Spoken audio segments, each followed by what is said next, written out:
Va vers ton frère. Liste de versets de la Bible ayant trait à ce sujet. Matthieu 18, versets 15 à 18. Si ton frère a péché, va et reprends-le entre toi et lui seul. S'il t'écoute, tu as gagné ton frère.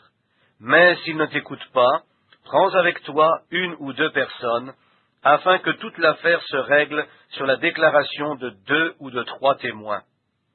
S'il refuse de les écouter, dis-le à l'Église. Et s'il refuse aussi d'écouter l'Église, qu'il soit pour toi comme un païen et un publicain. Je vous le dis en vérité, tout ce que vous lierez sur la terre sera lié dans le ciel, et tout ce que vous délierez sur la terre sera délié dans le ciel. Deutéronome, chapitre 19, versets 15 à 20. Un seul témoin ne suffira pas contre un homme pour constater un crime ou un péché, quel qu'il soit. Un fait ne pourra s'établir que sur la déposition de 2 ou de 3 témoins. Lorsqu'un faux témoin s'élèvera contre quelqu'un pour l'accuser d'un crime, les 2 hommes en contestation comparaîtront devant l'Éternel, devant les sacrificateurs et les juges alors en fonction. Les juges feront avec soin des recherches. Le témoin est-il un faux témoin? A-t-il fait contre son frère une fausse déposition? Alors vous le traiterez comme il avait dessein de traiter son frère. Tu ôteras ainsi le mal du milieu de toi. Les autres entendront et craindront, et l'on ne commettra plus un acte aussi criminel au milieu de toi. Jean 8, 17. Il est écrit dans votre loi que le témoignage de 2 hommes est vrai. C'est une référence de Deutéronome 17, versets 6 à 13. 1 Corinthiens 5, versets 1 à 5. On entend dire généralement qu'il y a parmi vous de l'impudicité, et une impudicité telle qu'elle ne se rencontre pas même chez les païens. C'est au point que l'un de vous a la femme de son père, et vous êtes enflés d'orgueil, et vous n'avez pas été plus tôt dans l'affliction, afin que celui qui a commis cet acte fût ôté du milieu de vous. Pour moi, absent de corps, mais présent d'esprit, j'ai déjà jugé, comme si j'étais présent, celui qui a commis un tel acte. Au nom du Seigneur Jésus, vous et mon esprit, étant assemblés avec la puissance de notre Seigneur Jésus, qu'un tel homme soit livré à Satan pour la destruction de la chair, afin que l'esprit soit sauvé au jour du Seigneur Jésus. 1 Corinthiens 6, versets 1 à 9. Quelqu'un de vous, lorsqu'il a un différend avec un autre, ose-t-il plaider devant les injustes et non devant les saints? Ne savez-vous pas que les saints jugeront le monde, et si c'est par vous que le monde est jugé, êtes-vous indigne de rendre les moindres jugements? Ne savez-vous pas que nous jugerons les anges, et nous ne jugerions pas, à plus forte raison, les choses de cette vie? Quand donc vous avez des différends pour les choses de cette vie, ce sont des gens dont l'Église ne fait aucun cas que vous prenez pour juges. Je le dis à votre honte. Ainsi, il n'y a parmi vous pas un seul homme sage qui puisse prononcer entre ses frères, mais un frère plaide contre un frère, et cela devant des infidèles. C'est déjà certes un défaut chez vous que d'avoir des procès les uns avec les autres. Pourquoi ne souffrez-vous pas plutôt quelque injustice? Pourquoi ne vous laissez-vous pas plutôt dépouiller? Mais c'est vous qui commettez l'injustice et qui dépouillez, et c'est envers des frères que vous agissez de la sorte. Ne savez-vous pas que les injustes n'hériteront point le royaume de Dieu? Galates 6, 1. Frères, si un homme vient à être surpris en quelque faute, vous qui êtes spirituels, redressez-le avec un esprit de douceur. Prends garde à toi-même, de peur que tu ne sois aussi tenté. 2 Thessaloniciens 3, 6 et 3, 14 et 15. Nous vous recommandons, frères, au nom de notre Seigneur Jésus-Christ, de vous éloigner de tout frère qui vit dans le désordre, et non selon les instructions que vous avez reçues de nous. Et si quelqu'un n'obéit pas à ce que nous disons par cette lettre, notez-le et n'ayez point de communication avec lui, afin qu'il éprouve de la honte. Ne le regardez pas comme un ennemi, mais avertissez-le comme un frère. Lévitique 19, versets 16 à 18. Tu ne répandras point de calomnie parmi ton peuple. Tu ne t'élèveras point contre le sang de ton prochain. Je suis l'Éternel. Tu ne haïras point ton frère dans ton cœur. Tu auras soin de reprendre ton prochain, mais tu ne te chargeras point d'un péché à cause de lui. Tu ne te vengeras point, et tu ne garderas point de rancune contre les enfants de ton peuple. Tu aimeras ton prochain comme toi-même. Je suis l'Éternel. Romains 12, versets 17 à 21. Ne rendez à personne le mal pour le mal. Recherchez ce qui est bien devant tous les hommes. S'il est possible, autant que cela dépend de vous, soyez en paix avec tous les hommes. Ne vous vengez point vous-même, bien-aimés, mais laissez agir la colère, car il est écrit, « À moi la vengeance, à moi la rétribution, dit le Seigneur. » Mais si ton ennemi a faim, donne-lui à manger. S'il a soif, donne-lui à boire. Car en agissant ainsi, ce sont des charbons ardents que tu amasseras sur sa tête. Ne te laisse pas vaincre par le mal, mais surmonte le mal par le bien. Hébreux chapitre 10, versets 30 et 31. Car nous connaissons celui qui a dit, « À moi la vengeance, à moi la rétribution. » Et encore, le Seigneur jugera son peuple. C'est une chose terrible que de tomber entre les mains du Dieu vivant. Première épître de Jean, 3e chapitre, versets 14 et 15. Nous savons que nous sommes passés de la mort à la vie parce que nous aimons les frères. Celui qui n'aime pas demeure dans la mort. Quiconque hait son frère est un meurtrier, et vous savez qu'aucun meurtrier n'a la vie éternelle demeurant en lui. 1 Jean 2, 19. Ils sont sortis du milieu de nous, mais ils n'étaient pas des nôtres, car s'ils eussent été des nôtres, ils seraient demeurés avec nous. Mais cela est arrivé afin qu'il fût manifeste que tous ne sont pas des nôtres. Matthieu 5, versets 21 à 25. Vous avez entendu qu'il a été dit aux anciens, « Tu ne tueras point. Celui qui tuera mérite d'être puni par les juges. Mais moi je vous dis que quiconque se met en colère contre son frère mérite d'être puni par les juges. Que celui qui dira à son frère « Raka » mérite d'être puni par le Sanhédrin, et que celui qui lui dira « Insensé » mérite d'être puni par le feu de la géhenne. Si donc tu présentes ton offrande à l'autel, et que là tu te souviennes que ton frère a quelque chose contre toi, laisse là ton offrande devant l'autel, et va d'abord te réconcilier avec ton frère, puis viens présenter ton offrande. Accorde-toi promptement avec ton adversaire pendant que tu es en chemin avec lui, de peur qu'il ne te livre au juge, que le juge ne te livre à l'officier de justice, et que tu ne sois mis en prison. Matthieu 5, 44 à 48. Aimez vos ennemis, bénissez ceux qui vous maudissent, faites du bien à ceux qui vous haïssent, et priez pour ceux qui vous maltraitent et qui vous persécutent, afin que vous soyez fils de votre Père qui est dans les cieux. Car il fait lever son soleil sur les méchants et sur les bons, et il fait pleuvoir sur les justes et sur les injustes. Si vous aimez ceux qui vous aiment, quelle récompense méritez-vous? Les publicains aussi n'agissent-ils pas de même?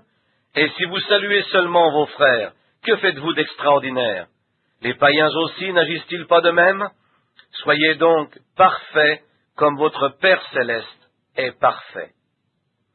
Éphésiens chapitre 4, versets 25 à 32.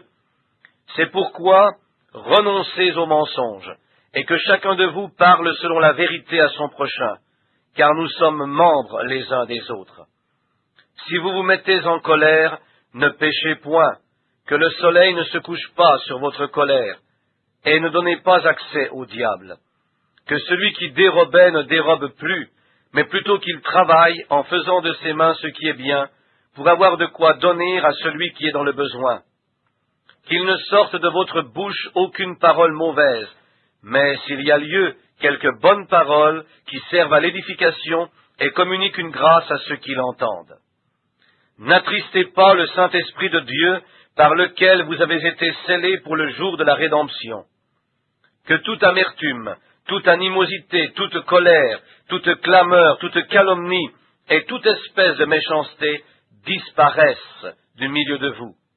Soyez bons les uns envers les autres, compatissants, vous pardonnant réciproquement comme Dieu vous a pardonné en Christ. 1 Timothée 1:20. De ce nombre sont Hyménée et Alexandre, que j'ai livrés à Satan, afin qu'ils apprennent à ne pas blasphémer. 1 Timothée 5, 19 et 20. Ne reçois point d'accusation contre un ancien, si ce n'est sur la déposition de 2 ou 3 témoins. Ceux qui pêchent, reprends-les devant tous, afin que les autres aussi éprouvent de la crainte. 2 Corinthiens 13:1. Je vais chez vous pour la 3e fois. Toute affaire se réglera sur la déclaration de 2 ou de 3 témoins. 1 Thessaloniciens 5, 13 à 15. Soyez en paix entre vous. Nous vous en prions aussi, frères. Avertissez ceux qui vivent dans le désordre. Consolez ceux qui sont abattus. Supportez les faibles. Usez de patience envers tous. Prenez garde que personne ne rende à autrui le mal pour le mal, mais poursuivez toujours le bien, soit entre vous, soit envers tous. Ézéchiel, chapitre 3, versets 17 à 21. Fils de l'homme, je t'établis comme sentinelle sur la maison d'Israël. Tu écouteras la parole qui sortira de ma bouche, et tu les avertiras de ma part. Quand je dirai aux méchants, tu mourras, si tu ne l'avertis pas, si tu ne parles pas pour détourner le méchant de sa mauvaise voie et pour lui sauver la vie, ce méchant mourra dans son iniquité, et je te redemanderai son sang.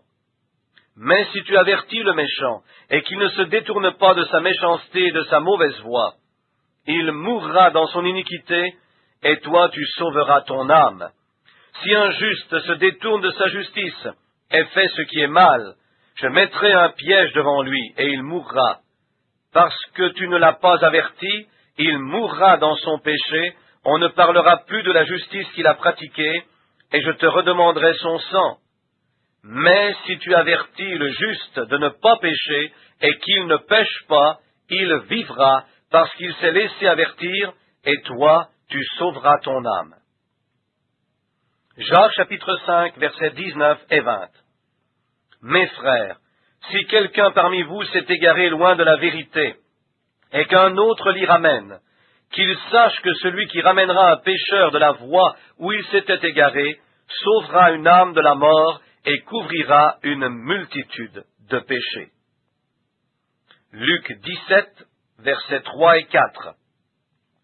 Si ton frère a péché, reprends-le, et s'il se repent, pardonne-lui.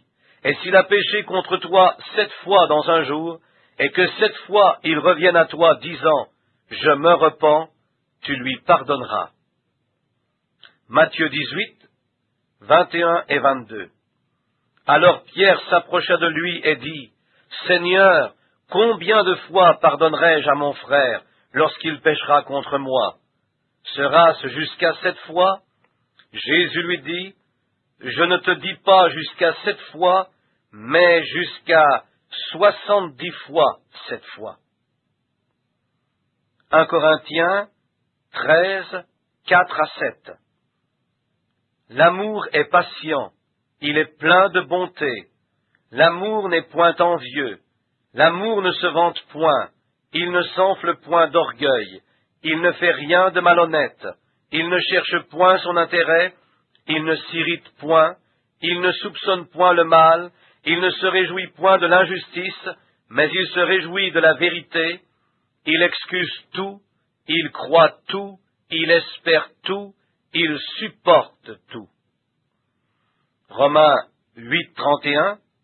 Que dirons-nous donc à l'égard de ces choses? Si Dieu est pour nous, qui sera contre nous? Jean 13, 34 et 35. Je vous donne un commandement nouveau. Aimez-vous les uns les autres. Comme je vous ai aimé, vous aussi aimez-vous les uns les autres. À ceci, tous connaîtront que vous êtes mes disciples, si vous avez de l'amour les uns pour les autres. Tite 3, 2.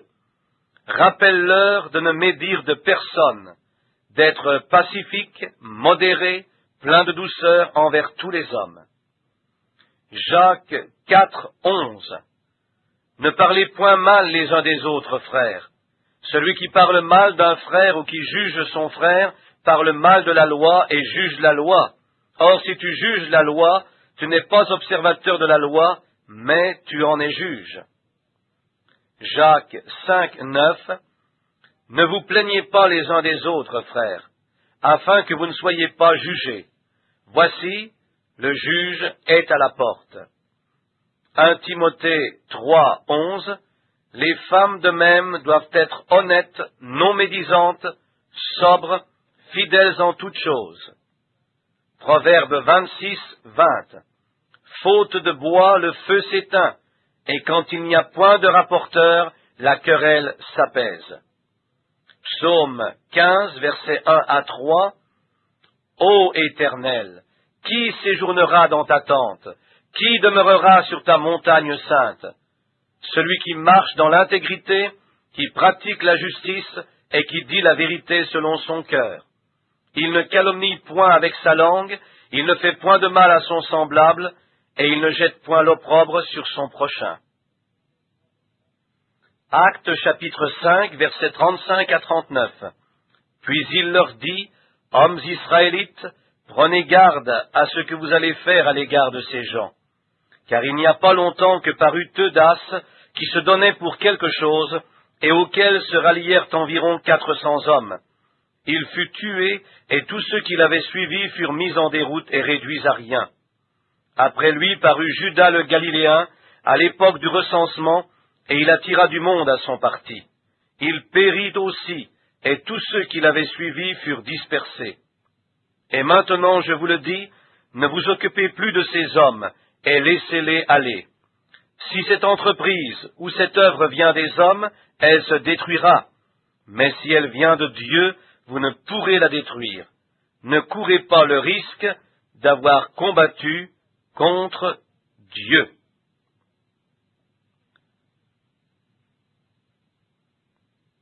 Dans le message Hébreu, chapitre 2, partie 1, prêché le 25 août 1957, Jeffersonville.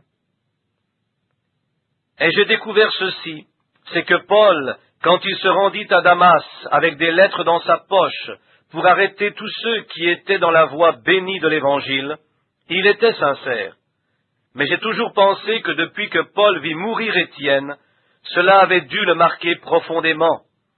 Quand il approuva la mort d'Étienne, et qu'il tint les manteaux de ceux qui le lapidèrent, Paul était alors coupable du sang d'Étienne. Et il le confessa par ces paroles, « Je ne suis pas digne parce que j'ai versé le sang d'un des siens, d'Étienne le martyr, parce qu'il fut témoin de sa mort. » Si vous êtes témoin d'une chose, vous êtes aussi coupable que si vous y aviez participé directement. Ainsi, si nous témoignons en disant « Oh oui, tel et tel n'aurait pas dû faire ceci », prenez garde à vos paroles, car la manière dont vous jugez décidera de votre culpabilité. Si vous ne pouvez pas décider, ne dites rien, laissez cela tranquille. Hébreux, chapitre 7, partie 1, 15 septembre 1957, Jeffersonville. Lorsqu'ici, dans ce tabernacle, quelque chose va mal, et que vous, hommes ou femmes, quittez pour aller ailleurs, ou pour ne revenir qu'après que la petite dispute ou le remue-ménage soit terminé, il y a quelque chose de faux dans votre expérience. C'est vrai. Nous avons une coutume, un ordre bien établi ici. Cette Église est basée sur les principes de la Bible. Si vous pensez que quelqu'un n'agit pas bien, allez vers lui et parlez-lui. Si vous ne pouvez pas vous réconcilier, alors prenez un frère avec vous ou deux. Si à ce moment-là il ne veut pas se réconcilier, alors dites-le à l'Église. et l'Église le renverra et n'aura plus de communion avec lui. Jésus a dit, « Tout ce que vous délirez sur la terre, je le délierai dans le ciel. » La raison pour laquelle vous avez tellement d'ennuis, c'est que vous ne suivez pas l'enseignement de la Bible. Si quelqu'un dans l'Église produit du trouble ou que quelque chose va mal, vous ne devez pas parler de cet homme ou de cette femme. C'est votre devoir d'aller vers cet homme ou cette femme et de lui dire son erreur. Et s'il ne veut pas vous écouter, prenez quelqu'un d'autre avec vous. S'il ne veut toujours pas écouter, alors l'Église le délie. Jésus a dit, « Ce que vous délirez sur la terre, je le délierai dans le ciel.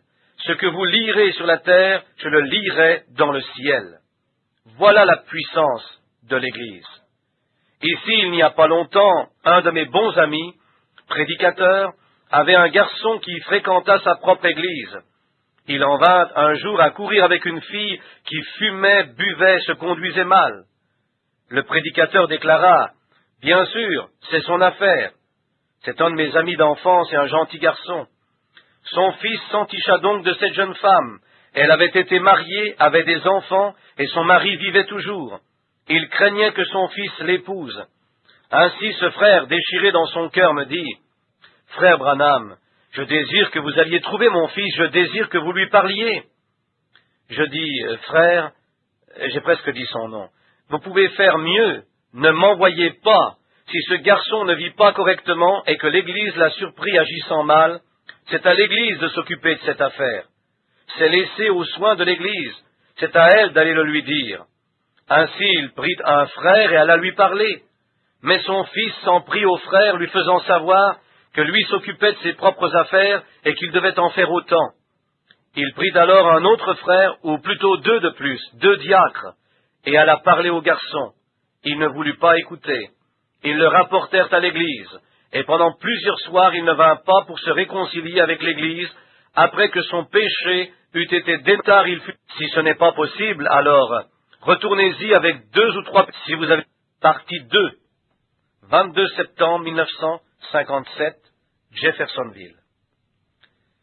S'il y a une plainte quelconque contre un membre, si un membre se plaint d'un autre, ou que quelque chose ne va pas, vous êtes censé aller vous-même vers ce frère pour lui parler, vous et lui seul.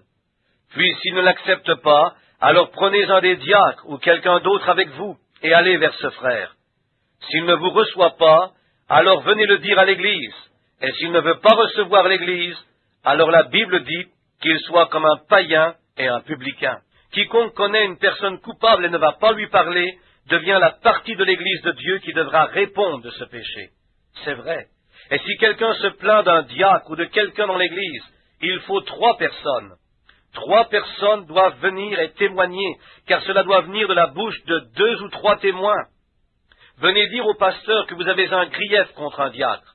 Alors s'il y a un grief contre ce diacre, et que celui-ci ne soit pas un homme juste et droit, il doit remplir l'office de diacre de façon irréprochable, et si quelqu'un dans cette congrégation découvre que ce diacre ne remplit pas cet office, il doit prendre 3 personnes avec lui et aller en parler au pasteur. Puis ce diacre est prié de rester un soir chez lui.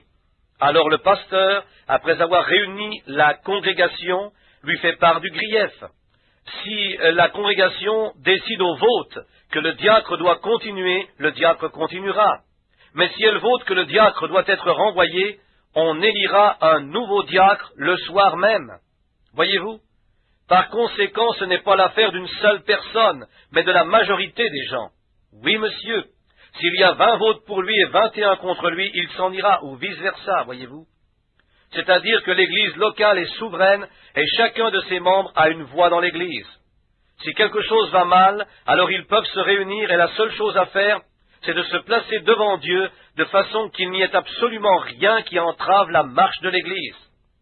Mais l'entière et complète autorité de l'Église appartient au pasteur. Lisez-le dans la Bible et voyez si ce n'est pas l'ordre de la Bible. Exactement, il n'y a personne en dessus de l'ancien. Je n'ai rien à voir avec ce que Frère Neville fait ici. C'est votre affaire et celle de Frère Neville. Si Frère Neville voulait prêcher la doctrine des témoins de Jéhovah, cela le regarderait lui et vous, voyez-vous. S'il voulait prêcher n'importe quoi, c'est entre vous et lui, c'est tout. Si la congrégation vote pour lui afin qu'il prêche cela, c'est bien, c'est son affaire. La seule chose que je revendique, c'est d'en être le propriétaire. Et si une chose ou une autre survient, par exemple un changement de pasteur, et que l'on veuille passer au vote, vous ne pourriez pas demander à un diacre de le faire. Vous viendriez me le demander, je viendrais ici et je dirais, si vous voulez changer de pasteur, donnez-moi-en la raison. A-t-il fait quelque chose? Oui, nous l'avons trouvé ivre, ou nous l'avons surpris en train de faire ceci, ou une certaine chose qui n'était pas juste. Avez-vous 3 témoins? Oui, nous les avons. Ces témoins doivent d'abord être éprouvés. Ne recevez point d'accusation contre un ancien, si ce n'est sur la déposition de 2 ou de 3 témoins, et qu'ils soient premièrement éprouvés, ceci contre un ancien. Ensuite, vous devez déclarer sous serment que vous l'avez vu, et ensuite en apporter la preuve. Alors, si c'est le cas, ce péché est condamné ouvertement par ces mots, c'est faux. Ensuite dites, congrégation, voulez-vous changer de pasteur? Si la congrégation vote et dit, pardonnez-lui et laissez-le continuer, c'est ainsi que cela doit être, voyez-vous. N'est-ce pas une façon satisfaisante de conduire une église? C'est ce que la Bible déclare.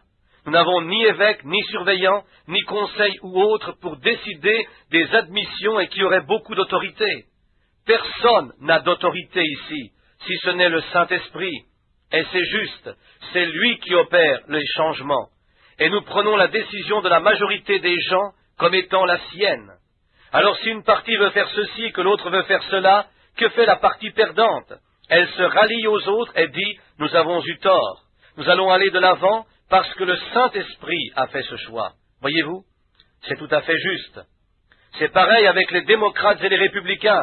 Aussi longtemps que nous, Américains, sommes une démocratie.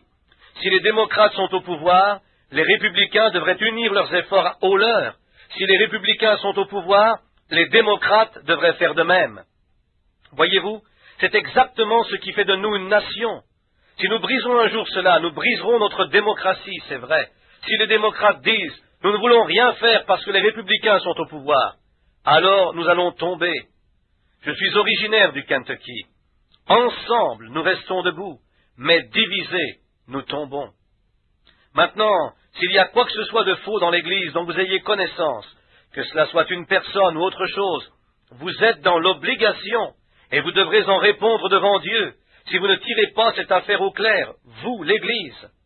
Maintenant, souvenez-vous, ce n'est pas sur mes épaules, c'est sur les vôtres. Et tout ce qui va mal dans l'Église, Dieu vous en tiendra pour responsable, c'est vrai. C'est ainsi qu'il conduit son Église. C'est ainsi que cela est démontré dans la Bible. C'est l'ordre de la Bible, c'est la souveraineté de l'Église locale, le pasteur étant la tête. C'est vrai. Amen. Maintenant, revenons à ce vieux message béni. Je veux que vous sachiez ceci. Souvenez-vous que ce message est enregistré sur bande. Les ordres et règles de l'Église sont aussi sur bande magnétique. Ils sont selon la Bible. Ce n'est pas nous qui la dirigeons. Il n'y a personne à la tête. Nous sommes tous pareils. Mais nous avons un conducteur et c'est le pasteur. Aussi longtemps qu'il est dirigé par le Saint-Esprit. C'est vrai. Très bien. La Bible dit, une fois purifié par le sang de Jésus, il n'a plus le désir de pécher. Si vous en avez le désir, c'est que votre cœur n'est pas en ordre avec Dieu. Vous agirez mal, mais vous ne le ferez pas volontairement. Voyez-vous, vous êtes pris au piège. Et quand vous êtes pris au piège, ou que vous faites quelque chose involontairement, ce n'est pas encore le péché, car vous vous repentirez à la minute même où vous réalisez que vous avez mal agi. Vous ferez rapidement demi-tour. Et vous direz, je n'ai pas fait exprès, je n'ai pas réalisé. Vous pourrez le dire durant toute votre vie, car un homme ne veut pas être... C'est la raison pour laquelle nous sommes si stupides, et à tel point dans les ténèbres ici, sur la terre, alors qu'il y a l'expiation du sang pour nous, tout le temps, afin de nous garder couverts, parce que la première faute que nous commettons... Maintenant, voici votre idée légaliste. Oh, vous savez quoi? Cette femme était sanctifiée, Dieu soit béni, mais ensuite elle a mal agi. Par là, je sais qu'elle est rétrograde. C'est faux, elle n'est pas rétrograde, elle a commis une faute, mais si elle l'a fait volontairement, alors elle n'était pas juste pour commencer. Si elle ne l'a pas fait exprès, et qu'elle vienne devant la sainte Église de Dieu, confesser sa faute en disant « J'ai tort, pardonnez-moi », vous êtes dans l'obligation de lui pardonner. Si vous ne le faites pas dans votre cœur, alors c'est vous qui devriez aller à l'autel. C'est vrai. Voilà la véritable sainteté dans l'Église. Voilà la véritable sainteté, pas votre sainteté, mais celle de Christ. Je n'ai pas de sainteté à lui présenter, mais je place ma confiance dans sa sainteté, dans sa grâce, et je la garde dans mon cœur. Je ne l'ai pas méritée. Il n'y avait rien qui pût me la faire mériter, mais par sa grâce, il m'a appelé et invité à venir. J'ai regardé à lui, et il a enlevé de moi le désir. Je fais des milliers de fautes chaque mois, chaque année, certainement.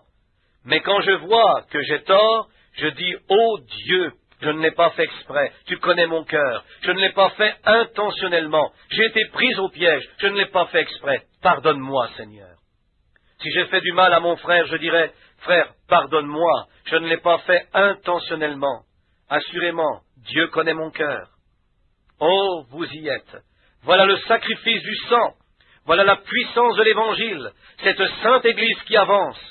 Ce n'est pas à cause de quelque chose que vous avez fait, mais de quelque chose avec lequel vous n'avez rien à voir. Voilà le rachat. Maintenant, voyez-vous ce côté légaliste? La loi dit, tu ne tueras point, tu ne commettras point d'adultère, tu ne voleras pas.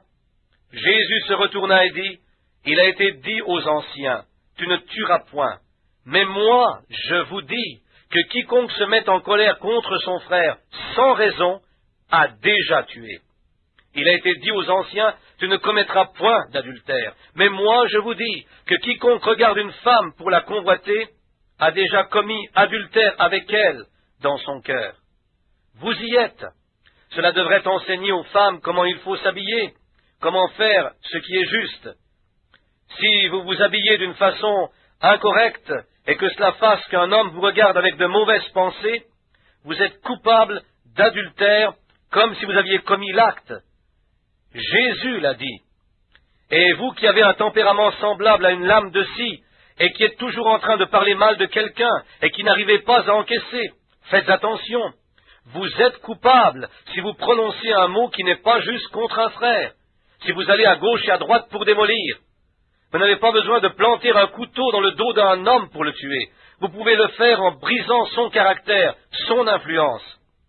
Quand vous parlez contre votre pasteur ici, en disant quelque chose de mal à son sujet, vous feriez aussi bien de lui tirer dessus.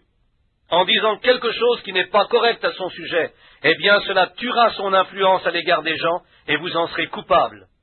C'est Jésus qui l'a dit. Hébreux, questions et réponses, partie 3, 6 octobre 1957, Jeffersonville. Tout pouvoir m'a été donné dans le ciel et sur la terre. Allez et j'irai avec vous. Tout ce que vous lirez sur la terre, je le lirai dans le ciel. Ce que vous délirez sur la terre, je le délierai dans le ciel. Oh, si la grande Église sainte pouvait seulement réaliser sa puissance pour faire ces choses. Mais il y a tellement de doutes, de craintes et de tremblements. Cela pourrait-il arriver? Aussi longtemps que cela existe, l'Église ne peut pas se tenir d'aplomb. Et quand toute parole de crainte a disparu, et que le Saint-Esprit contrôle entièrement l'Église, alors toutes les craintes ont disparu, et cette Église a la puissance. Voyez-vous? Car ils ont derrière eux tout ce que le ciel possède. Ils sont des ambassadeurs du trône. Absolument. Un ambassadeur de Christ a l'autorité, et tout ce que Christ possède appartient à cet ambassadeur. Il a dit, allez par tout le monde, et vous serez mes témoins, après que le Saint-Esprit soit venu sur vous. Et qu'est-ce qu'un témoin? C'est un ambassadeur. Il doit venir témoigner de quelque chose. Toute la puissance du ciel se trouve dans vos mains. Oh, pourquoi l'Église est-elle stérile et sommes-nous assoupis? C'est parce que nous ne reconnaissons pas ces choses. Pourquoi nous ne sommes pas une dénomination où la grande prostituée, 27 septembre 1958, Jeffersonville. Ce n'est qu'un petit tabernacle ici. Nous ne sommes pas une dénomination. Nous sommes libres en Christ. C'est pourquoi nous restons tels que nous sommes. Et Dieu nous a bénis et aidés. Maintenant, nous allons vous dire pourquoi nous prenons la communion. Nous vous dirons pourquoi nous pratiquons le lavement des pieds, Pourquoi nous ne voulons pas laisser les membres prendre la communion si nous savons qu'ils vivent dans le péché? Et c'est pourquoi, ces 2 ou 3 dernières semaines, je suis allé d'un membre à l'autre et que j'ai visité ceux entre lesquels il y a eu quelques petits différends, si bien que l'un ne parlait pas à l'autre et qu'en le rencontrant sur la route, il détournait la tête. Honte à vous! Vous qui avez pris la coupe bénie de Dieu au-dessus de l'autel, ici, qui vous êtes appelés frères et sœurs, et qui ensuite prenez le téléphone et commencez à parler mal les uns des autres, vous n'êtes pas dignes d'être appelés chrétiens quand vous agissez ainsi. C'est vrai, restez éloignés du téléphone. Si vous ne pouvez pas dire du bien de quelqu'un, alors ne parlez pas du tout. Souvenez-vous que Dieu vous tiendra pour responsable. Aussi longtemps que cette sorte d'esprit est en vous, vous savez que vous n'êtes pas en ordre avec Dieu. Si vous ne sentez pas, si un homme est dans l'erreur, allez vers lui et réconciliez-vous. Si vous ne pouvez pas vous réconcilier, prenez quelqu'un avec vous. Ce n'est pas étonnant que Dieu ne puisse pas discipliner son Église. C'est que vous ne vous y prenez pas correctement. Au lieu de prendre le téléphone et de parler de ceci, de ce qui est arrivé, et d'avoir de petits conciliabules, au lieu de faire cela, pourquoi ne faites-vous pas ce que la Bible enseigne? Si un frère a été pris en faute, allez vers lui, et voyez si vous ne pouvez pas vous réconcilier avec lui.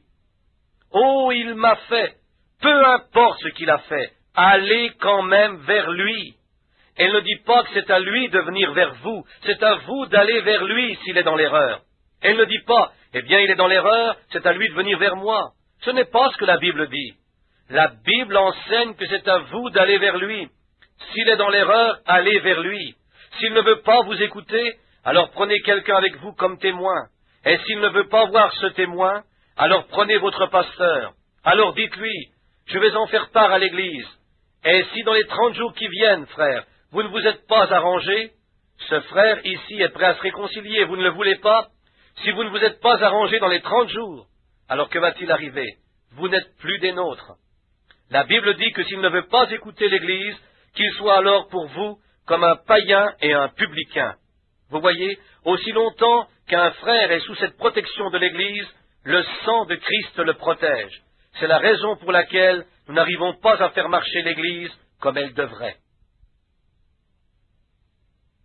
Maintenant, je ne suis pas... C'est la doctrine de l'Église baptiste, ou plutôt du Branham Tabernacle ici, si vous le faites.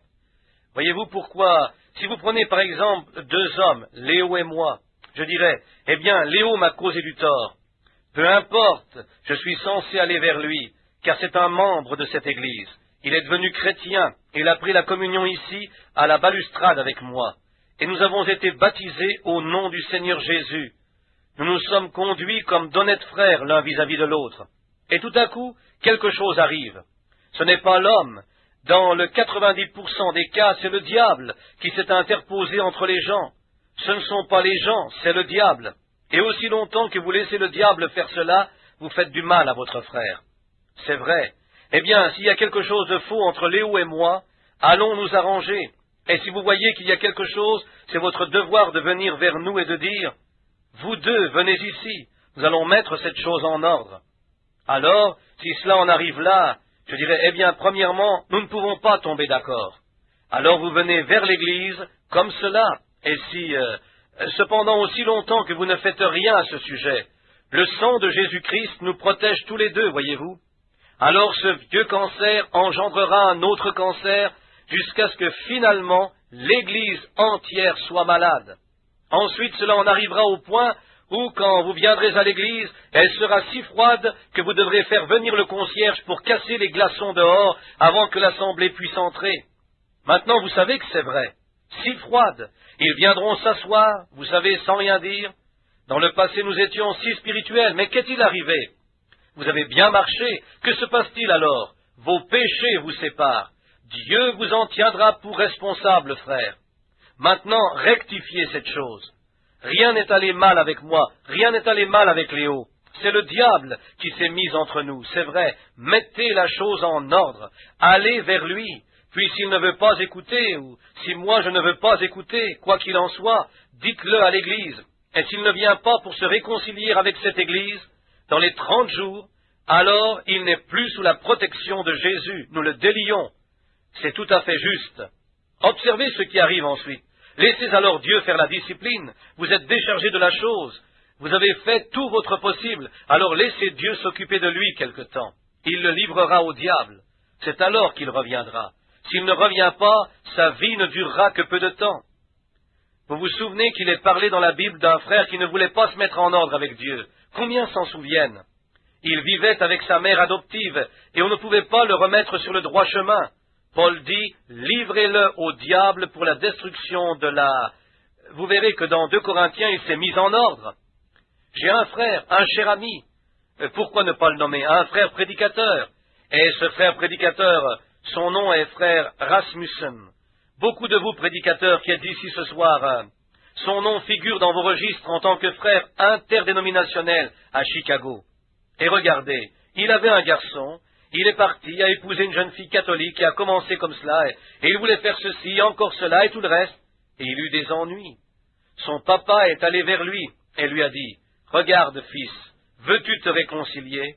Il répondit, « Papa, il a appelé l'église un tas d'exaltés. » Son papa, il dit, « Maintenant regarde, vas-tu mettre cette chose en ordre avec cette église ?» Il répondit, « Écoute papa, tu es mon père, et je ne veux pas me chicaner avec toi. » Très bien.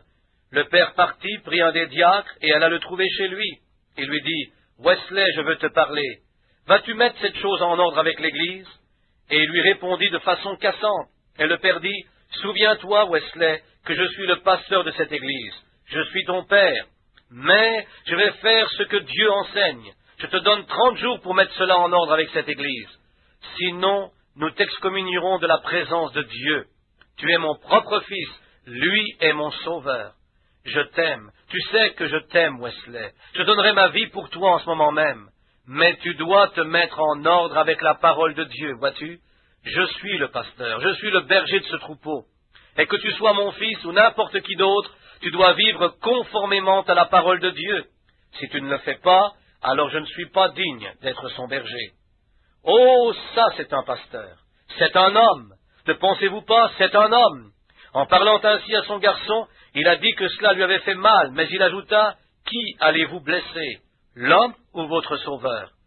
Puis il dit qu'ils allèrent plus loin car il ne voulait pas obéir. Il le dit à l'église en ces termes. Mon propre fils Wesley refuse de m'écouter dans cette affaire, et il refuse d'écouter le diacre. Vous en êtes témoin, frère Untel. Oui. Très bien. À 8 heures dimanche dans 4 semaines, s'il n'a pas mis cette chose en ordre avec cette église, nous livrerons Wesley, mon fils, au diable pour la destruction de la chair. Le sang de Jésus-Christ dans cette église ne le protégera plus. Ce soir arriva. Il vint à la chair et dit, « Il n'a plus que 2 minutes. » L'heure arriva, et il dit, « Étant donné que mon fils Wesley Rasmussen a déclaré à cette assemblée et à toi, Dieu Tout-Puissant, nous avons fait tout ce qui était en notre pouvoir selon ta parole et les instructions que ton Fils, notre Sauveur, nous a laissées. Maintenant, cette Église et moi livrons mon Fils au diable pour la destruction de sa chair afin que son âme soit sauvée. » C'est tout ce qui fut dit. Rien n'arriva pendant 1 semaine ou 2, peut-être 1 mois ou 2. Une nuit, Wesley tomba malade. Puis cela alla en empirant. Il appela le médecin, le docteur vint et l'examina. Il avait 40 de température, sans que l'on puisse en trouver la raison. Il allait de mal en pis. Finalement, le docteur déclara, « Eh bien, je ne sais vraiment pas ce qui a pu vous arriver. » Ne sachant que faire, il téléphona à un spécialiste.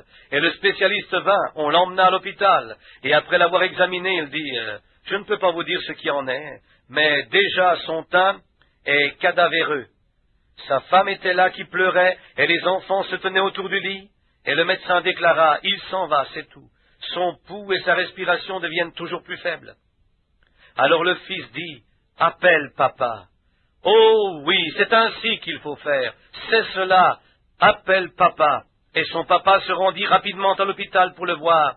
Il dit, « Papa, je ne le peux pas maintenant, mais Dieu entend mes paroles. Je mettrai tout en ordre. Je mettrai cela en ordre. Oui, je le ferai. » Oui, monsieur. Frère, à ce moment-là, sa respiration commença à redevenir normale. Et le dimanche suivant, il était devant l'église, qui disait, « J'ai péché devant Dieu en présence de cette église. j'ai refusé d'écouter les paroles du pasteur, j'ai refusé d'écouter le diacre ici, et je demande à cette Église de me pardonner pour le mal que j'ai fait. » Comme cela, et il ajouta, « Dieu a épargné ma vie. » Laissez-moi vous dire qu'après cela, il a vécu droitement. Ah, c'est ce que vous devez faire, voyez-vous, si vous êtes simplement prêts à le faire à la manière de Dieu, voyez-vous. Mais voilà comme nous agissons. Nous avons une réunion du conseil, et nous disons, « Eh bien, devrions-nous garder à... » Je ne dis pas cela pour le tabernacle, mais nous, protestants, nous avons une réunion du conseil, nous disons, « Que pensez-vous de Jones? Que pensez-vous qu'il faudrait faire avec lui? Je pense qu'il serait un meilleur membre chez les méthodistes que chez nous. Vous y êtes, c'est faux. C'est la raison pour laquelle nous ne devons pas suivre leur tradition et un certain évêque que nous avons coutume d'appeler comment l'appelez-vous? C'est un responsable régional dans l'église de Pentecôte, un ancien de district que nous devrions appeler pour qu'il voie la conduite de cet homme. Non, ce n'est pas ainsi, car la Bible nous enseigne ce qu'il faut faire. C'est la raison pour laquelle nous ne voulons pas avoir affaire avec leur dénomination. Restez-en éloignés. Amen. Vous n'êtes pas fâchés contre moi, n'est-ce pas? Ne faites pas cela. Le nom de Jésus, 28 septembre 1958, Jeffersonville.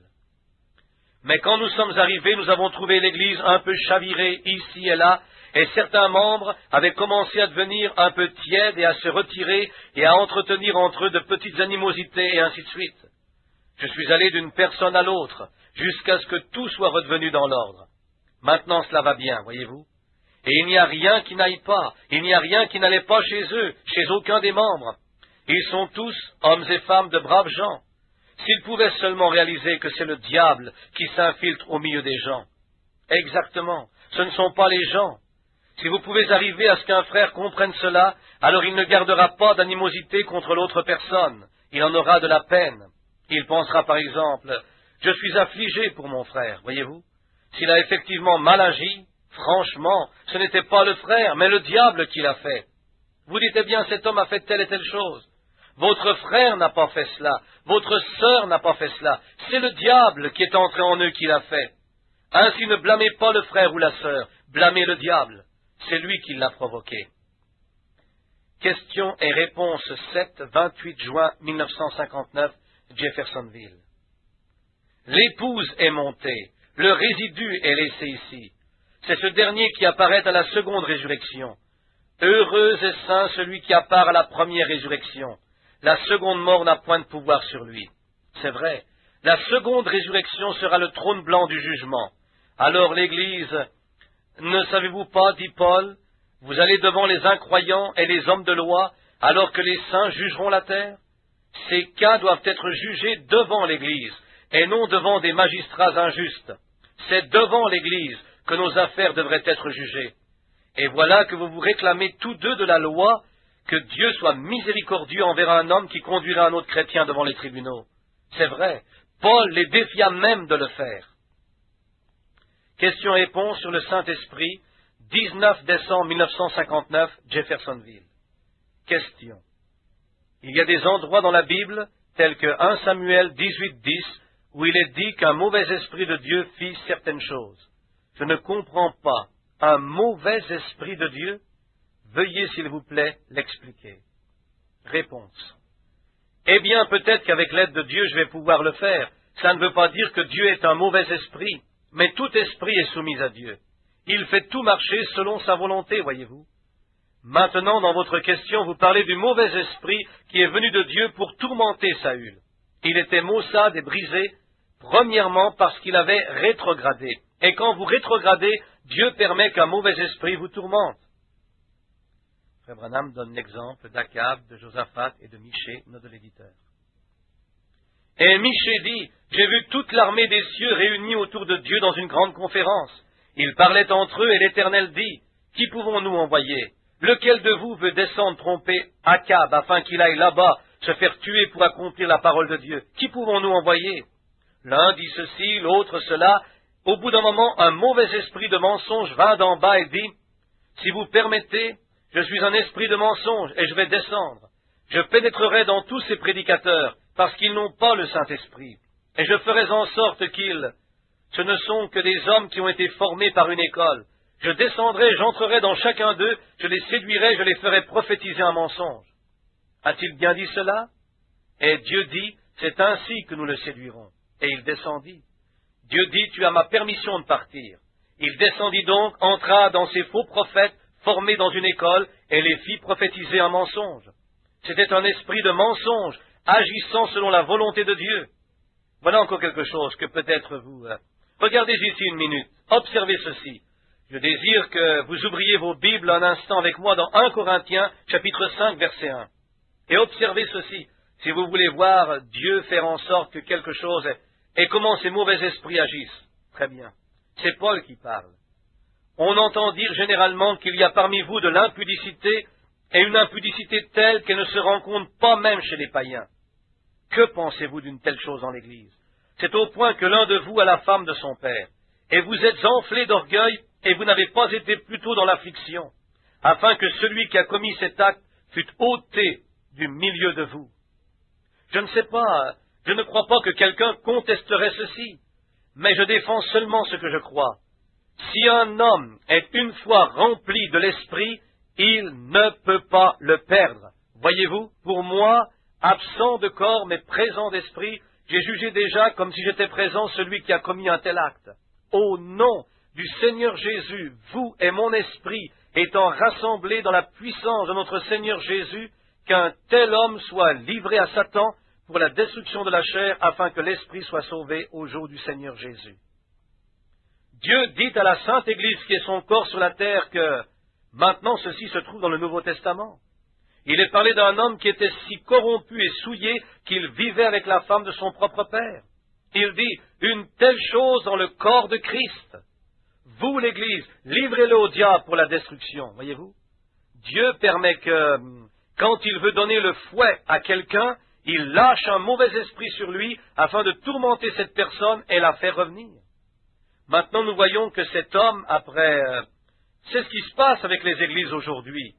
Quand un homme entre dans le corps de Christ, devient un de ses membres et commence à mal agir, au lieu de vous rassembler tous et de faire exactement la même chose, vous, Branham Tabernacle, faites-le, parce qu'aussi longtemps que vous le soutenez, il est sous le sang et continuera à agir comme avant. Mais réunissez-vous et livrez-le au diable pour la destruction de la chair, afin que son esprit soit sauvé au jour du Seigneur. Et observez le fouet de Dieu qui commence à agir. Observez le diable se saisir de lui. C'est un mauvais esprit qui va s'en occuper. Nous voyons que l'homme dont il est parlé s'est mis en ordre. Il est revenu. Nous découvrons dans 2 Corinthiens qu'il s'est vraiment mis en ordre avec Dieu. Regardez Job, un homme parfait, un homme juste. Dieu a permis au diable de venir sur lui, de le châtier et tout le reste pour le perfectionnement de son esprit. Voyez-vous? Ainsi les mauvais esprits ont... Dieu utilise souvent de mauvais esprits pour mener à bien son plan et sa volonté.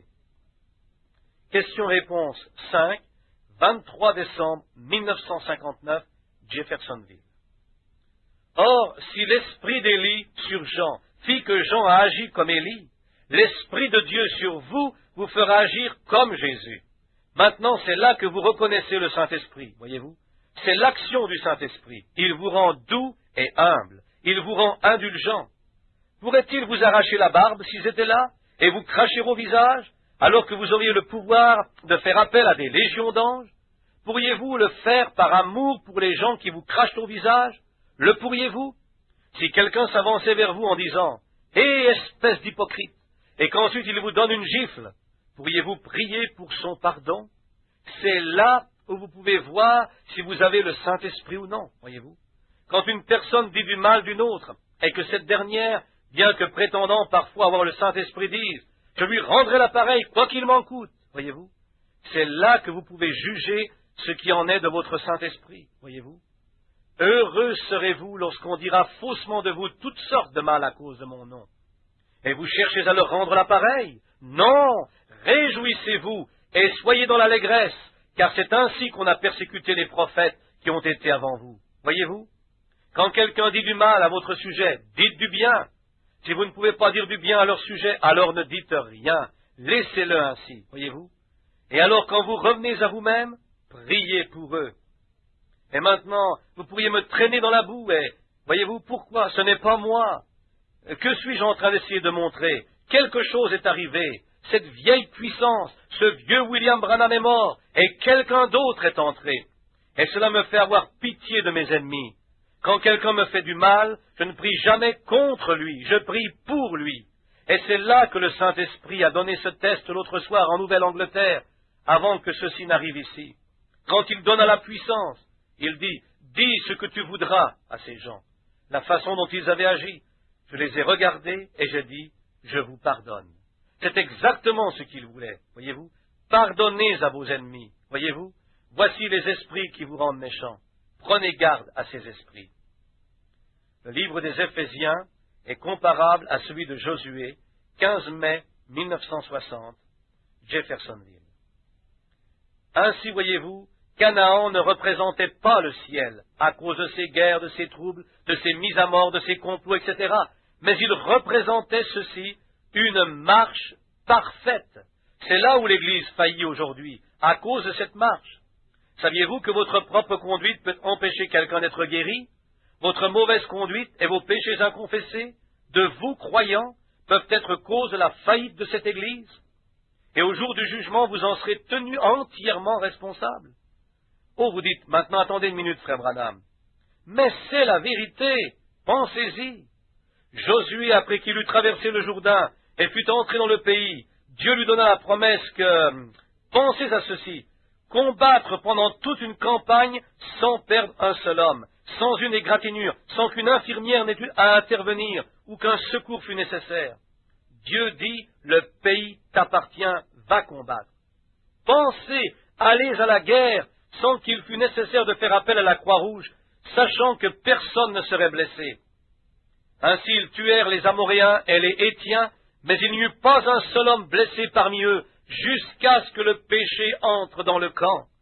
Et quand Akan prit ce manteau de Chinéar et ce lingot d'or et qu'il les cacha sous sa tente, le jour suivant ils perdirent 16 hommes. Josué dit, arrêtez, arrêtez, attendez une minute, il y a quelque chose qui ne va pas, quelque chose ne va pas ici. Nous allons proclamer un jeûne de 7 jours, car Dieu nous a donné la promesse que rien ne pourrait nous nuire et que nos ennemis tomberaient à nos pieds. Il y a donc quelque chose de faux par ici, quelque chose de faux quelque part, parce que nous avons là 16 hommes qui sont morts. Ce sont des frères israélites et ils sont morts. Pourquoi sont-ils morts? Des hommes innocents, parce qu'un homme est sorti de la ligne. Voyez-vous la raison pour laquelle il est nécessaire d'enseigner ceci? L'Église doit s'aligner. Elle doit s'aligner avec la parole de Dieu. Elle doit s'aligner avec Dieu. Et les uns avec les autres, marchant droitement, sobrement devant tous les hommes, craignant Dieu. Ainsi, à cause d'un homme qui avait volé un vêtement et fait quelque chose qu'il n'aurait pas dû faire, cela enleva la vie à 16 hommes. Je crois que c'était 16, peut-être plus. Je crois que c'est 16 hommes qui sont morts. Josué les appela et déclara, il y a quelque chose de faux. Dieu nous a donné la promesse, il y a quelque chose qui ne va pas. Nous faisons venir les malades devant nous et ils ne sont pas guéris. Nous devons publier un jeûne solennel. Faites un rassemblement. Quelque chose ne va pas quelque part. Dieu a donné la promesse. Il tiendra sa promesse. Il le fera. Et il publia un jeûne et ils découvrirent que le sort tomba sur Akan qui fit une confession entière. Ils le tuèrent ainsi que toute sa famille, puis les brûlèrent avec tous leurs biens. En signe de mémorial, ils élevèrent là un monceau de pierre. Puis Josué repartit à l'assaut, prenant tout, sans une blessure ou une égratignure. Vous y êtes. Le mystère prédestiné de sa volonté. 22 mai 1960, Jeffersonville.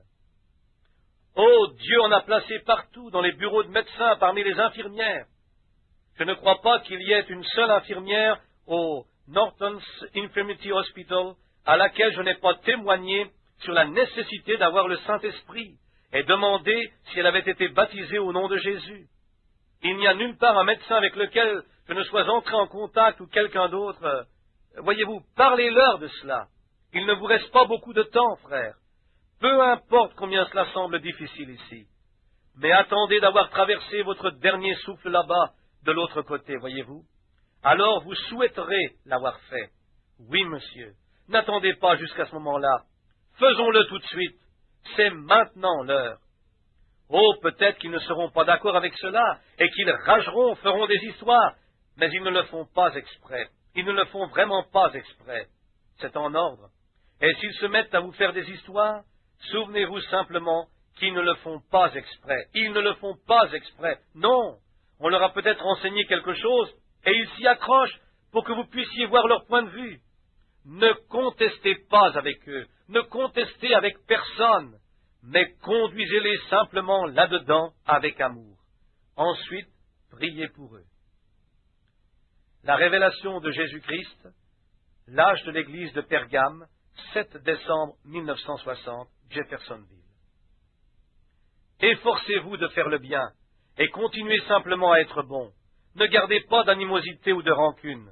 Ne soyez pas remplis d'amertume. Peu importe la méchanceté de la personne et le mal qu'elle dit à votre sujet, n'ayez jamais dans votre cœur de mauvaises pensées contre elle, parce que c'est là que le diable s'infiltrera et qu'il commencera à agir. Gardez simplement tout cela couvert par un amour divin. Que ces choses soient confessées, mises en ordre, et faites du bien à ceux qui vous font du mal. Si vous faites du bien seulement à ceux qui vous font du bien, les publicains n'agissent-ils pas de même, a dit Jésus? Voyez-vous, les pécheurs, n'importe qui peut être bon envers ceux qui lui font du bien, mais soyez bons pour ceux qui ne sont pas bons envers vous. Faites quelque chose pour ceux qui ne feraient rien pour vous. Prononcez une bonne parole en faveur de l'homme qui serait susceptible de parler mal de vous, et ainsi vous garderez toute amertume hors de votre cœur.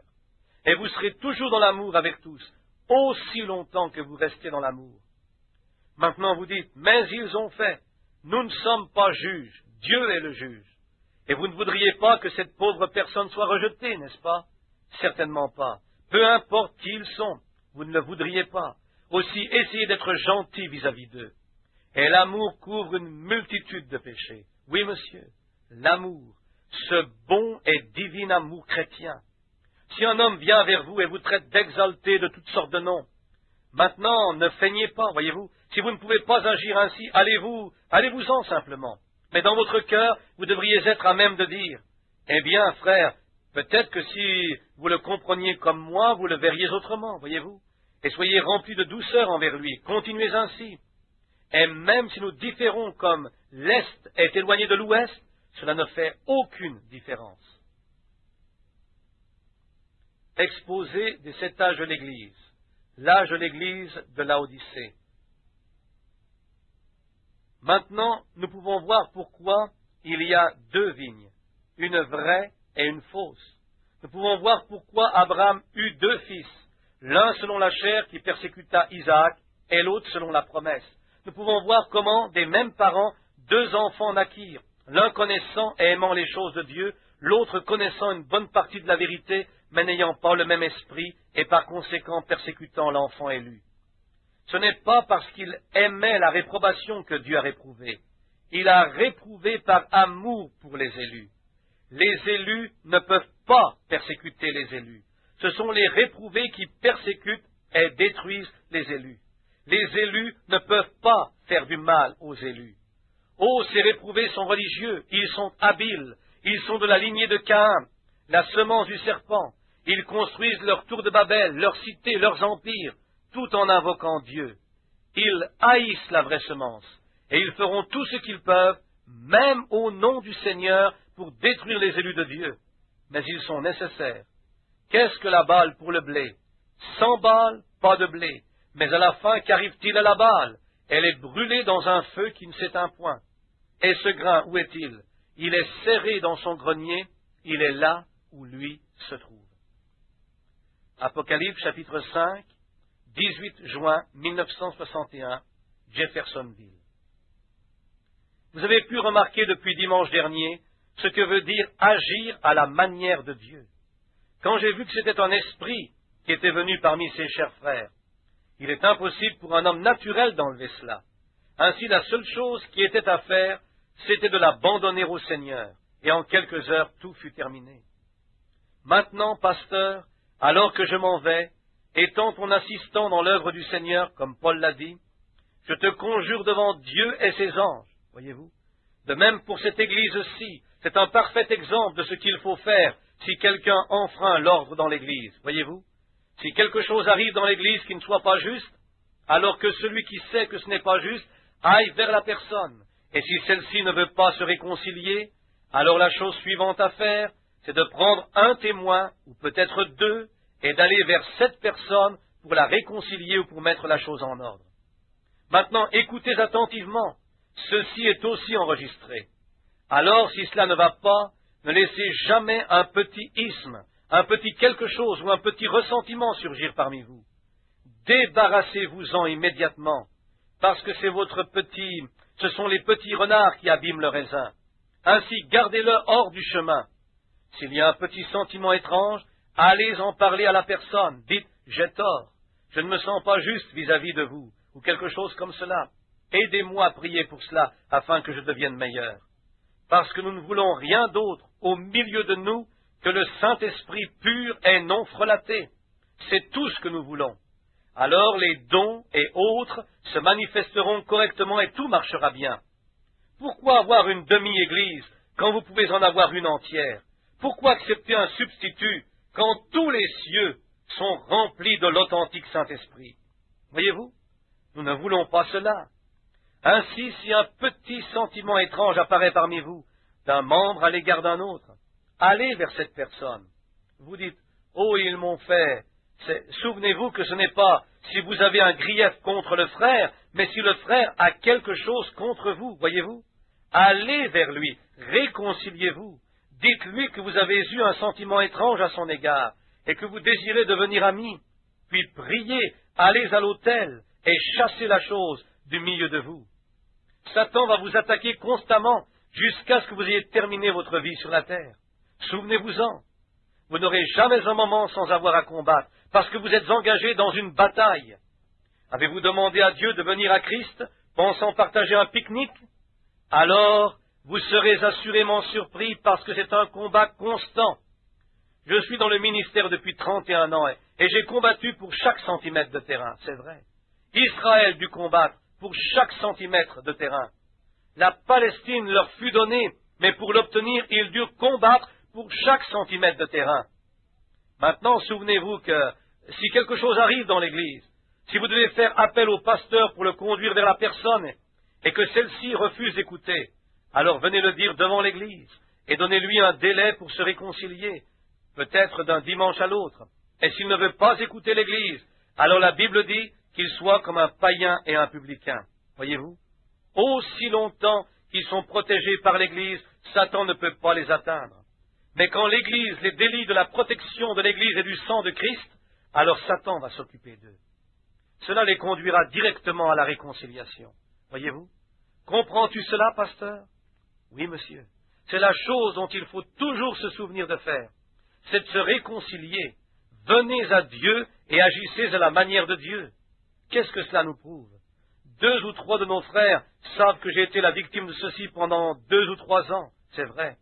Mais j'en suis arrivé au point où je me suis dit que si je pouvais finalement aimer ces hommes suffisamment, ils ne pourraient se soustraire à cet amour. J'ai pris des témoins, mais cela n'a rien donné. J'ai dû l'apporter à la connaissance de l'Église. Ainsi, de la plateforme dimanche dernier, j'ai dit, je ne veux plus en entendre parler, j'en suis libéré. Je l'ai abandonné à Dieu, voyez-vous. Et je le lui ai remis, et immédiatement, cela montre que ces gens étaient appelés. Maintenant, s'ils n'avaient pas agi ainsi lors de cette remise à l'ordre scripturaire, si un homme ne peut pas supporter une remise à l'ordre scripturaire, qu'il se mette en colère et explose, cela montre qu'il n'est pas en ordre avec Dieu, c'est vrai. Mais un véritable saint de Dieu sera réconcilié avec Dieu par la parole. C'est vrai, et la parole est le maillon correcteur.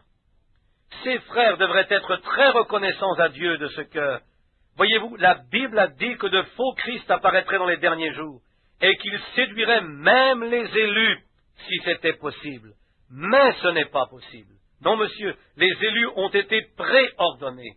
C'est pourquoi ils ne seront pas séduits. Vous voyez? Ainsi, aussitôt que ces frères, le jour suivant, ils vinrent à la maison et ils commencèrent à se justifier par l'Écriture, et alors le Saint-Esprit, par l'Écriture, condamna simplement tout ce qu'ils disaient. Voyez-vous? C'était là. Ils virent. C'est ainsi qu'un groupe élu entra dans la présence de Dieu. Je suis reconnaissant pour de tels gens. Oui, monsieur. Ce sont de vrais hommes. Si vous voyez un homme dans l'erreur, reconnu dans l'erreur, Cela montre qu'il veut être un véritable chrétien s'il s'avance et dit « j'ai tort ». C'est un véritable chrétien. Mais si cet homme explose et s'esquive en disant « bah, ce n'était rien » et ainsi de suite, prenez garde, frère.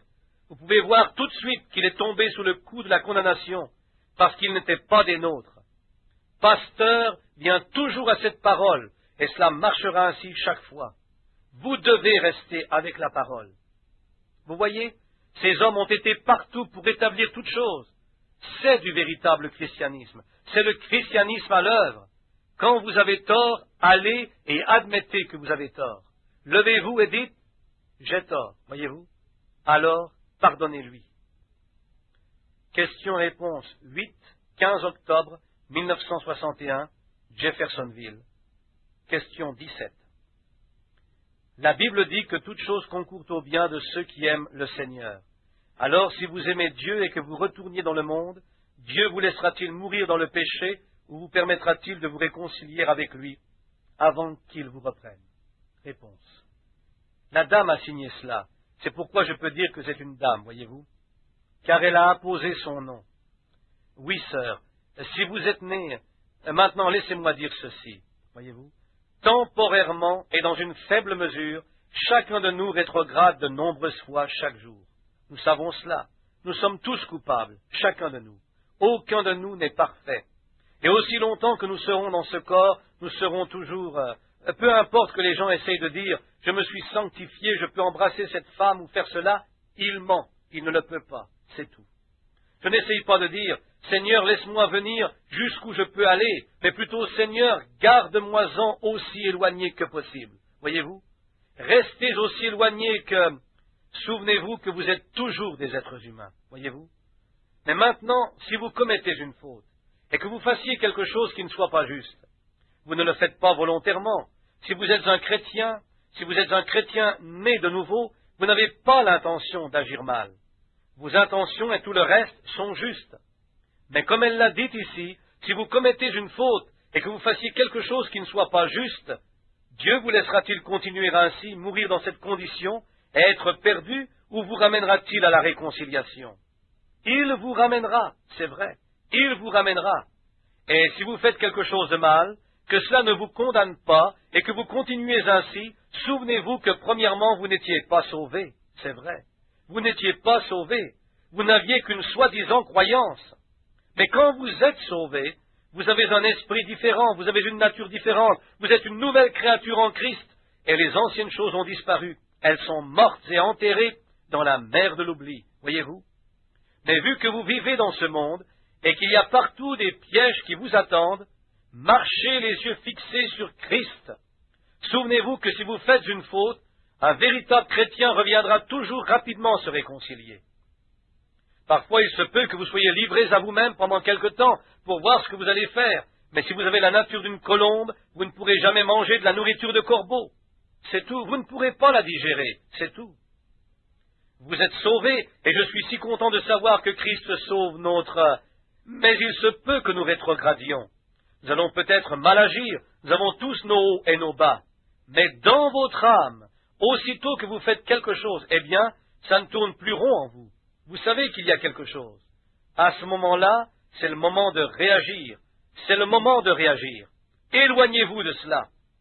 Maintenant, supposons que vous alliez quelque part aujourd'hui et que quelqu'un vienne vers vous et vous dise « Dites donc, il paraît que vous êtes l'un de ces exaltés. » Tout de suite, Satan vous souffle. Donne-lui la répartie, voyez-vous. Je ne sais pas si je suis un exalté. Je suis un chrétien, voyez-vous. Et avec le mal, répondez toujours au mal par le bien. Souvenez-vous de ceci. Quand vous répondez au mal par le bien, le mal ne peut pas tenir en présence du bien. Il ne le peut pas. Je suis missionnaire et je suis allé partout dans le monde, dans toutes sortes de lieux malfamés, parmi toutes sortes de spirites et de ismes, là où il y avait toutes sortes d'adorations de démons et au milieu de tout ce que l'on peut bien imaginer. Mais j'ai toujours trouvé que le vrai triomphe du faux. Se ranger du côté de Jésus, 1er juin 1962, Jeffersonville. Maintenant, souvenez-vous, en faisant ceci, vous découvrirez que parfois, vous ne pouvez pas être d'accord avec frère un tel. Vous ne serez pas d'accord. Souvenez-vous, aussi longtemps que vous direz Eh bien, parce qu'il ne croit pas cela exactement comme moi, je ne vais pas avoir, c'est que quelque chose ne va pas chez vous. Ce n'est pas quelque chose qui ne va pas chez l'autre personne, c'est quelque chose qui ne va pas chez vous. Quand des frères qui essayent de rester ensemble, le fait est que nous, la famille Branham se composait de 9 enfants. Or, nous nous battions comme de petits roquets. Mais après tout, quand nous avions terminé de nous battre, nous étions toujours des Branham. On savait que l'autre était un Branham, je savais qu'il était un Branham, il savait que j'étais un Branham, voyez-vous, mais on se battait. Vous faites cela dans votre famille, mais ce sont toujours vos frères, c'est ainsi. On peut ne pas s'entendre, c'est en ordre, mais nous sommes toujours un, nous sommes un en Christ. Nous croyons ce message et restons avec lui. Et je pense que c'est la chose à faire pour continuer à avancer jusqu'à la venue de Jésus. Et c'est ce que j'ai voulu dire par ces paroles. Et je crois que si vous aviez... Voyez-vous, vous devez être enthousiasmé pour le message. Si vous ne l'êtes pas, c'est que quelque chose ne va pas. Il y a quelque chose qui ne va pas. Vous devez, par exemple, ne dites pas, « Eh bien, le mois dernier, j'étais assez enthousiasmé pour cela, mais maintenant, je ne sais pas. » Voyez-vous, c'est qu'il y a quelque chose qui ne va pas quelque part. Vous devez rester enthousiasmé tout le temps, voyez-vous, et continuer simplement à vous battre. Il arrive souvent qu'un prédicateur fasse une faute. Et si ce cher frère vient dans un certain milieu et essaye de faire ce qui est juste et de bien conduire les gens, tout ce que le diable peut montrer à l'incroyant ou au soi-disant chrétien dans ce milieu pour salir cet homme, il le fera. Vous savez, la véritable attitude chrétienne, c'est de cacher tout ce que vous pouvez au sujet d'un frère. Ne relevez pas ses mauvais côtés, ne relevez que ses bons côtés. Dites seulement de lui ce que vous savez de bien. Si quelque chose est mal, laissez-le de côté. Le pauvre homme a de toute façon suffisamment contre lui. N'essayez pas de prendre une perche et de pousser plus profondément cet homme dans la fosse. L'attitude chrétienne, c'est de tendre le bras et de le faire sortir de la fosse, voyez-vous. N'essayez jamais de le pousser vers le bas, il est déjà en bas. Essayez plutôt de l'aider à monter. Mais trop parmi nous aujourd'hui, je voulais dire trop de personnes aujourd'hui, essayent de faire cela. Si seulement elles pouvaient découvrir quelque chose de répréhensible afin de le rapporter. Maintenant, par exemple, si l'un de vous, frères, commet une faute et fait quelque chose de mal, ce à quoi nous sommes tous sujets, moi aussi, chacun de nous, mais comme nous allons de l'avant, souvenons-nous que nous sommes frères. Nous sommes frères. Et si nous avons un combat, battons-nous l'un avec l'autre. Présentez et voyez le cas ensemble devant les frères, et réglez-le. Dans la famille Branham, ils avaient l'habitude, si l'un des petits faisait quelque chose, de le dire à Bill, parce que j'étais l'aîné, et je devais juger qui avait raison et qui avait tort. Eh bien, ma décision, c'était que je devais juger lequel avait raison et lequel avait tort. S'ils ne le croyaient toujours pas, alors ils continuaient à se battre derrière mon dos et allaient jusqu'au bout. Mais ils étaient toujours des frères, voyez-vous. Dans la cour derrière, ils se battaient l'un contre l'autre, mais devant la maison, ils étaient solidaires face aux autres. C'est ainsi que cela allait, voyez-vous. Néanmoins, nous étions toujours frères. Eh bien, c'est ainsi que nous devons faire, voyez-vous. Si vous avez quelque chose contre quelqu'un, contre votre frère, n'en parlez à personne si c'est mal, mais allez vers lui et dites-le lui. Et s'il veut se disputer avec vous, alors prenez quelqu'un d'autre avec vous, ensuite continuez tel que l'enseigne la Bible. L'amour parfait bannit la crainte, le péché et toute discorde. L'amour fait cela. Cet aveugle était assis là et Jésus et ses disciples passèrent près de lui. Je crois que Jésus leur a donné ici une petite leçon. Quand ils virent ce pauvre aveugle, ils pensèrent, eh bien, assurément, il y a un péché quelque part là derrière. Quand nous voyons quelque chose arriver à un homme, nous disons toujours, eh bien, il a péché, il est sorti quelque part de la volonté du Seigneur. Frère Chris a heurté un poteau, il est probablement sorti quelque part de la volonté du Seigneur, dans la pensée de quelqu'un. Quand le fusil a explosé contre moi, on a dit, eh bien, il était sorti de la volonté du Seigneur. Frère Neville a touché la voiture, il était en dehors de la volonté du Seigneur. Ce n'est pas tout à fait juste. Non, monsieur, ce n'est pas exact. Dieu permet ces choses. Jésus se tourna vers eux et leur donna une leçon. Ils dirent, son père doit avoir péché, ou bien sa mère, ou alors c'est lui qui a péché. Jésus répliqua, ni l'un ni l'autre n'a péché, mais c'est afin que les œuvres de Dieu soient manifestées. Amen. Voyez-vous, Dieu permet que certaines choses arrivent simplement pour que les œuvres de Dieu soient manifestées. L'influence d'un autre, ou l'influence d'un homme, 13 octobre 1962, Jeffersonville. Où que vous alliez, placez Dieu. Si un homme se met en colère et vous injurie, placez Dieu entre vous et lui. Si quelqu'un vous traite d'exalté, placez Dieu entre vous et lui. Si votre femme se met en colère contre vous, placez Dieu. Si votre mari se met en colère, placez Dieu. Si les enfants vous agacent, placez Dieu. Voyez-vous, quoi que vous fassiez, placez Dieu. Si papa et maman vous donnent une petite fessée et vous corrigent, placez Dieu. Vous souvenez-vous de ce que Dieu a dit à ce sujet? Instruis l'enfant selon la voie qu'il doit suivre. Voyez-vous, souvenez-vous toujours de placer Dieu. Mettez Dieu devant vous et vous aurez de la révérence et du respect pour lui. C'est vrai. Christ est la révélation du mystère de Dieu. 28 juillet 1963, Jeffersonville. Surtout, aimez-vous les uns les autres. Aimez-vous les uns les autres. Peu importe ce que le diable essaie de dire. Vous avez beau être maintenant une belle assemblée bien unie, souvenez-vous de mon avertissement. Vous comprenez? Satan ne veut pas vous laisser dans cette union. Oh non!